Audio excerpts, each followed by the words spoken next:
ನಮಸ್ಕಾರ, ನ್ಯೂಸ್ 26ಗೆ ಸ್ವಾಗತ. ರಾಜ್ಯ ವಕ್ಫ್ ಬೋರ್ಡ್ನ ನೂತನ ಅಧ್ಯಕ್ಷರಾಗಿ ಸೈಯದ್ ಮೊಹಮ್ಮದ್ ಅಲಿ ಹುಸೇನ್ ಆಯ್ಕೆ. ರಾಜ್ಯ ವಕ್ಫ್ ಬೋರ್ಡ್ನ ನೂತನ ಅಧ್ಯಕ್ಷರಾಗಿ ಗುಲ್ಬರ್ಗದ ಹಜರತ್ ಖಾಜಾ ಬಂದಾ ನವಾಜ್ ದರ್ಗಾದ ಸಜ್ಜಾದ ನಶೀನ್ ಸೈಯದ್ ಮೊಹಮ್ಮದ್ ಅಲಿ ಹುಸೇನ್ ರವರು ಆಯ್ಕೆಯಾಗಿದ್ದಾರೆ. ಶನಿವಾರ ನಗರದ ಕನ್ನಿಂಗ್ ಹ್ಯಾಮ್ ರಸ್ತೆಯಲ್ಲಿರುವ ರಾಜ್ಯ ವಕ್ಫ್ ಬೋರ್ಡ್ ಕಚೇರಿಯಲ್ಲಿ ನಡೆದ ಚುನಾವಣೆಯಲ್ಲಿ ಸೈಯದ್ ಮೊಹಮ್ಮದ್ ಅಲಿ ಹುಸೇನ್ ಆಯ್ಕೆಯಾದರು. ಫಲಿತಾಂಶ ಘೋಷಣೆಯಾದ ನಂತರ ಇದು ವಿಜಯಪುರ ನಗರದ ಐತಿಹಾಸಿಕ ಹಾಸಿಂ ಫಿರ್ ದರ್ಗಾದಲ್ಲಿ ಮುಸ್ಲಿಂ ಬಾಂಧವರು ಪ್ರಾರ್ಥನೆಯನ್ನ ಸಲ್ಲಿಸಿ ಸಂಭ್ರಮಿಸಿದರು. ಹಾಸಿಂ ಪೀರ್ ದಸ್ತಗೀರ್ ಅವರಿಗೆ ಹಾಸಿಂ ಪೀರ್ ದಸ್ತಗೀರ್ ಅವರಿಗೆ ಹಾಸಿಂ ಪೀರ್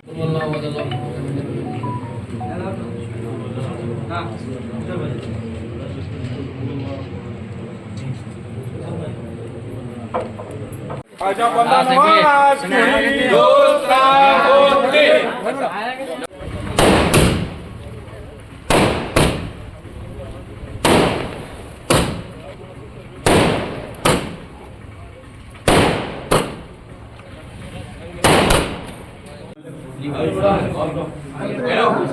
भाई सा और चलो जी हमने क्या तो चला नहीं तो क्या तो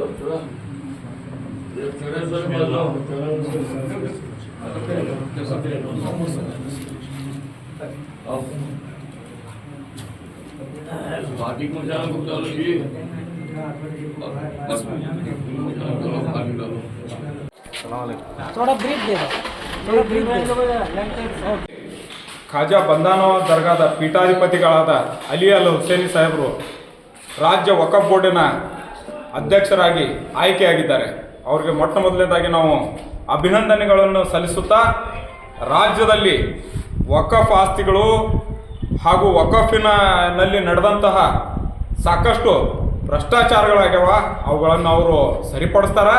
ಮತ್ತು ಈ ಜಯ ಏನದಲ್ಲ, ಇದು ಸತ್ಯಕ್ಕೆ ಸಂದ ಜಯ.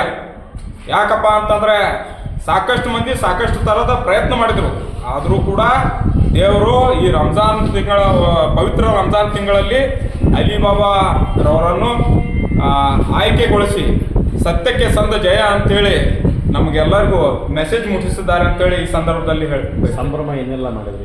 ಏನಿಲ್ಲ, ಪಟಾಕಿ ಹಾರಿಸಿದ್ವಿ. ರಂಜಾನ್ ರೋಜಾ ಇರೋದ್ರಿಂದ ಸ್ವೀಟ್ ಹಂಚಲಿಲ್ಲ. ಸಾಯಂಕಾಲ ಇಡೀ ನಮ್ಮ MMDC ಹಾಗೂ ನಮ್ಮ ಜೈನುಲ್ ಅಬ್ದೀನ್ ಸಾಹೇಬ್ರ ವತಿಯಿಂದ ಎಲ್ಲ ಮನೆ ಮನೆಗೆ ಸ್ವೀಟ್ ಹಂಚುವ ಮುಖಾಂತರ ಹಾಗೂ ಹಾಸಿಂ ಪೀರ್ ದರ್ಗಾಕ್ಕೆ ಹೂಗಳನ್ನು ಹಾಕಿ ಗಲೀಬ್ಗಳನ್ನು ಹಾಕಿ ನಮ್ಮ ಮನಸ್ಸಿನಲ್ಲಿದ್ದಂಥ ಸಂತೋಷವನ್ನು ವ್ಯಕ್ತಪಡಿಸಿದ್ದೇವೆ. ಧನ್ಯವಾದ.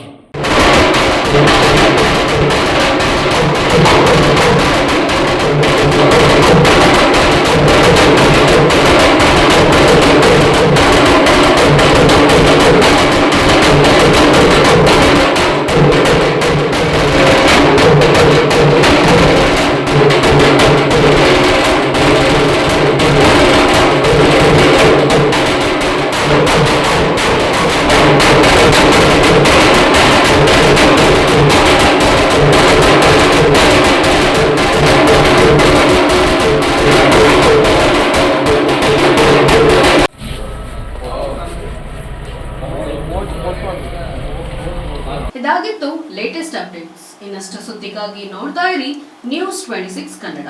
ನಾವು ನಿಮ್ಮೊಂದಿಗೆ.